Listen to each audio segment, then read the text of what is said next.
Marina, ce sont des puits d'or et puis puits de quoi? Sa fille, non? Saphir, le puits d'or, là, je ne sais pas, mon esprit est bloqué dessus. Tu visualises l'or. Donc, les questions sont entre les lingots.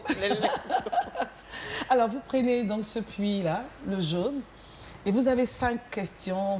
Avec votre main innocente, vous remuez et vous les mettez dans ce puits de saphir. Elle n'a pas répondu avec une main innocente. Oui, la main innocente. Sa main très innocente. Et puis, vous prenez 5 questions.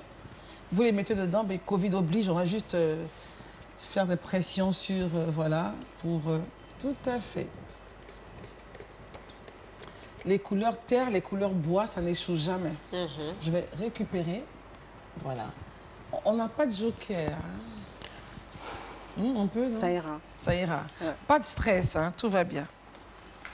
Et je vous assure, madame, monsieur, pour ceux qui viennent à peine de nous prendre en marche, nous avons affaire à une femme qui s'est réinventée. Et justement, on aura tout à l'heure l'histoire de ce parcours-là, ce détail. Première question, quelle a été... Comment l'effrayer? Moi-même, je me suis... D'accord. Quelle a été votre plus grande honte? Première question. Face à la nation. Peut passer. Du coup, là, je ne vois pas. Il n'y a rien. Je ne pense pas. D'accord, très bien. Deuxième question, qu'est-ce qui rend une personne belle, selon vous? Le cœur, Le l'amour. cœur. L'amour donné. Quelqu'un bon de cœur, ça rayonne. C'est clair. La personne est illuminée. Le plaisir, vous le trouvez où? La joie de partager. Dans le partage. Dans le partage. Et la quatrième question. Waouh. L'échec est-il un avantage, un inconvénient ou les deux? J'estime que c'est un avantage. Oui. Parce que c'est à partir de l'échec qu'on puise ses forces. On puise ses forces dans l'échec. Dans l'échec. Et la dernière question, qu'est-ce qui vous donne aujourd'hui des raisons d'espérer? La vie. Très bien. Est-ce qu'après la Côte d'Ivoire, vous avez un autre pays dans lequel vous aimeriez vivre? Non, je me trouve... Parfait non, dans la Côte d'Ivoire. Non, je ne me vois pas ailleurs. Le plat favori? Il y a quelque chose qu'on appelle citrou. Citrou. De escargot, crabe, voilà, c'est mon plat favori. Ah, ça alors, à déguster. Ouais. Rendez-vous pris. Karine. J'ai de goûter, je ne connais pas. Quelle est la personne que vous rêvez de rencontrer?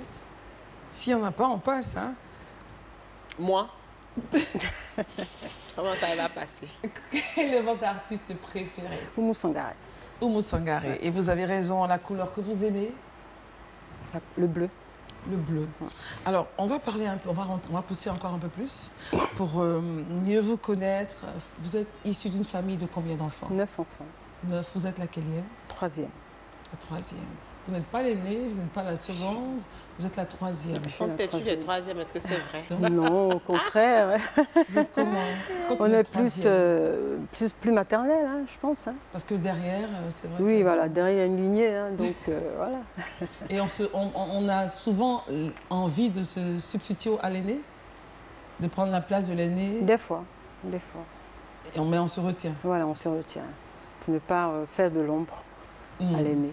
Voilà. Ok, pour ne pas faire de l'ombre. Oui. Nous avons une photo. Alors, qui est qui? Je suis à l'extrême droite. Extrême droite, voilà. Non, là. Ok. Ah, déjà la pose, hein, Karine. Ben oui. Hein. Oui. Déjà la pose. Je suis à l'extrême droite. Et celle, la boudeuse? Pardon? La petite, à côté de vous, qui boude un peu? Oui, elle est à Londres maintenant. Ok. Elle s'appelle Awa. Awa.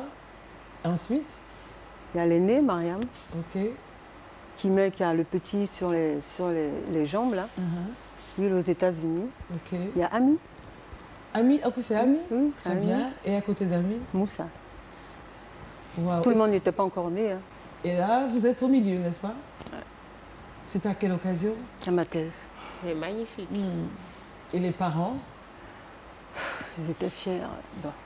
Ils ne sont plus là. Ils sont plus là. Alors après les photos, on va juste s'arrêter parce que nous avons Sow, Lorion, qui aimerait donc nous dire 2-3 petites choses, hein, des choses pas trop graves, hein, sur vous. On va l'écouter. Docteur Dosso est une femme d'une grande générosité. Je dirais que c'est une femme dynamique, serviable, généreuse, très optimiste, sensible et persévérante.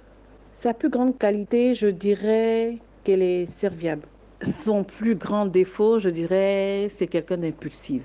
Quand on était toute jeune, on avait quoi, 16, 17 ans, Docteur Dessau et moi, on avait fait des histoires, mais on a décidé de ne plus se parler.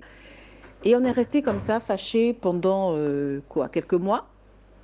Et un jour, à ma grande surprise, on sonne à la porte et qui je vois vraiment qui s'est fait toute petite, c'était Djeneb. Et elle me dit, écoute Mouna, je reviens vers toi, je veux qu'on reste amis, je veux plus qu'on se fâche. Et dès lors, on est restés amis jusqu'à aujourd'hui.